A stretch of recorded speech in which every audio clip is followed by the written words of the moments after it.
In this video, I will present you with a demonstration of how to use Excel-to-JSON add-in.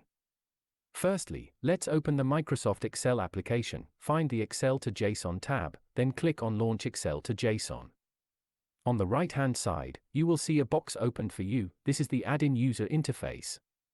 Today, we are going to use the example from the official documentation. Click on the Examples and Documentation link, find the usage section in the documentation, copy the example. We select the data and Ctrl+C. Alright, go back to Excel, paste the example datasheet here. Here comes the important part. You need to select the data you would like to convert to JSON, and make sure the first row you selected contains the header. Here in this case, name, age and company is the header row. Click on the Go button in the add-in user interface, then you will get the JSON format data. If you are familiar with JavaScript, you will find the JSON is actually an array, containing all the line items you selected from the Excel datasheet, and each item is an object. At this time, you are free to put the JSON on your clipboard by clicking on the button Copy to Clipboard, then you are good to save the JSON anywhere. Let's see what is in my clipboard now. I will paste in the Excel.